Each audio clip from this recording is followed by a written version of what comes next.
ATV Space Pod here. Alright, so it's been a while since I've done a how-to video. 2013 Triumph Daytona 675R in crystal white. So what are we doing today? Well, today we are going to replace the low beam and the high beam headlights, because my high beam went out the other day as I was riding home, and that's not good, okay? The bike's been great. I'm commuting a lot, but I'm also commuting at night, so I want to be sure I can see.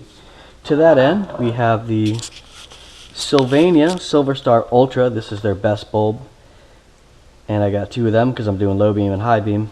Take note that I got the size H7, which will fit both low beam and high beam.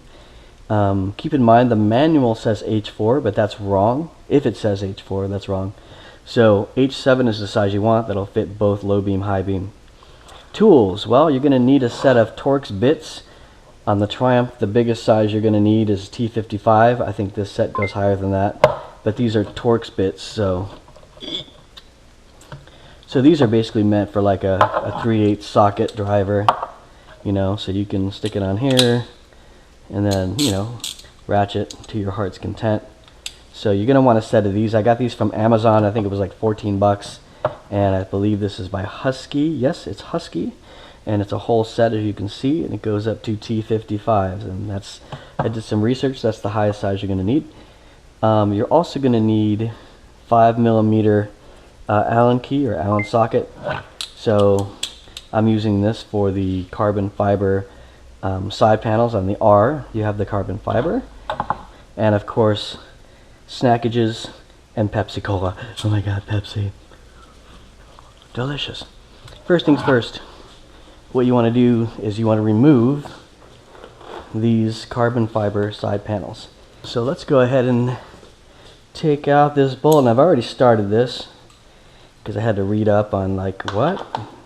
Is this supposed to come out after one bolt? Apparently so. So this is already hand loose. Oh, see, it looks like my bike was made in March of 13, so it's an early one. Okay. Now, I've never done this before, so I'm going to edit it to look like a pro. Apparently this is just supposed to pop right out. Ooh, that didn't sound good. Okay, well, you heard a snap, and that's it. It's loose. So this comes out. I did not like the sound of that, but I guess the carbon fiber's okay. It's pretty strong stuff. Okay, so there's that. First time I've ever taken it out. Looks like I did not crack it. Here's the underside of that. Oh, I see. Ooh, there's junk on that. Okay, put that somewhere safe. And I'm going to do both bulbs, so I'm going to do both sides, obviously. Now, the nice thing about stands is it makes it easy to turn your bars without the bike being on the ground, and you don't have any bias or lean of the bike toward or away from you. That's kind of nice. I always like working on the bike on stands. It's very stable. Okay, so we are removing the right side bolts. This is a 5mm Allen. Go ahead and remove this side. This is a sort of a scary procedure. Oh my god, I hate that sound. It sounds so bad. Okay, and then I notice if you turn the bars towards you as you pull it out, it's easier. Okay, there's the second piece. I'm going to clean these really nicely. Okay, there's the right side. Okay, you can see now we have access to the bulb enclosures, or the bulb housings.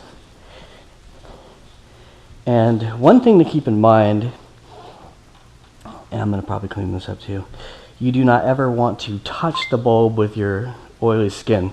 That's not to say you have oily skin, it's to say all skin is oily. It'll dramatically reduce the life of your bulb, so do not touch the glass. Okay, so we're going to go ahead and okay, so this is one screw to the left, or one turn to the left, lefty loosey, righty tighty. That comes out entirely. Now we have retention clips. Okay, so now you can pull this plug out Note on this, the blue wire is on top, so just make note of that orientation when you pull out the plug. And now you have retention clips here.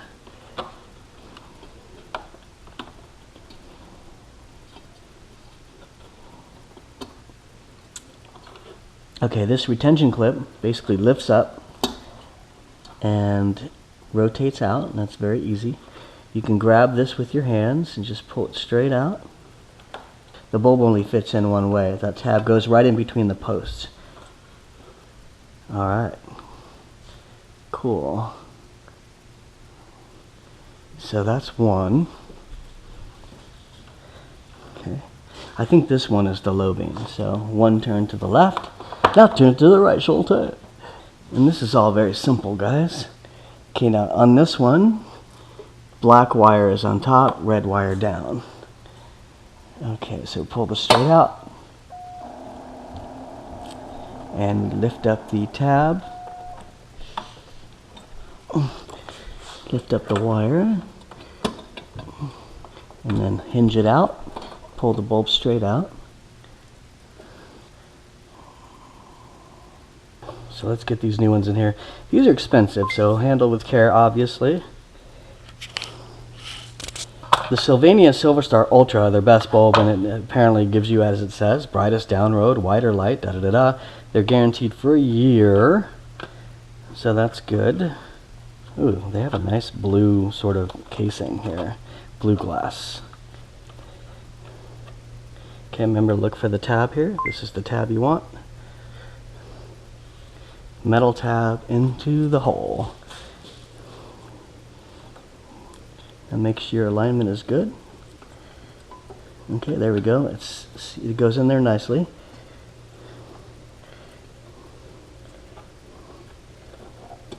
Okay, retention clip is in. Blue wire is on top, remember? Plug is in.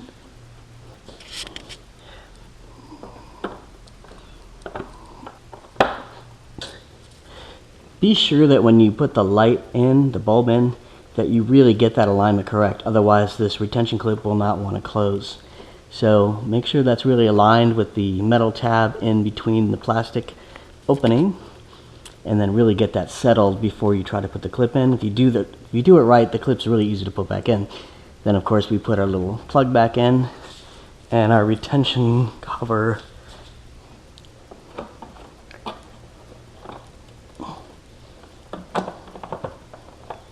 Okay, cover back in, nice solid snap. Okay, now we're going to test it before we put everything back together, as one does.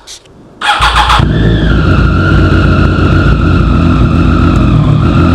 there's our low beam. And this is the new light, very bright white. Oh, it looks great. Okay, let's try the high beams.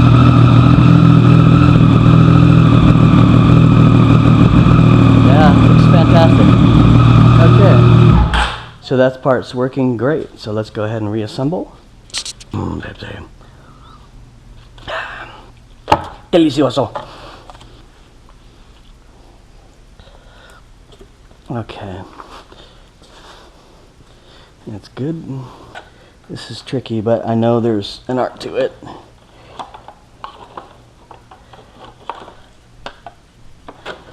Okay, that's a little tricky. It takes some finagling. And now, somehow, we gotta get those. Okay, so I was sort of loosely fitting it, making sure the wires are cleared before I apply pressure. Oh, that wasn't so bad. Okay, back to our 5mm Allen socket. So with that part is just a finesse thing.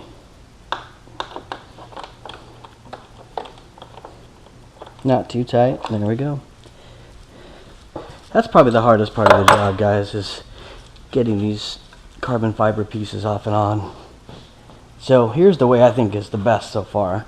Open this part up, put the small piece in, and then lift up the handlebars. to create clearance. There you go. That is definitely the way. Okay, then sort of loosely get it fitted in, clear out the wires. Okay. Get your tabs all aligned. That'll snap in. That's the snappy sound that it makes. Is this. Okay, and then your 5mm round head Allen. Okay, not too tight. It's just carbon fiber.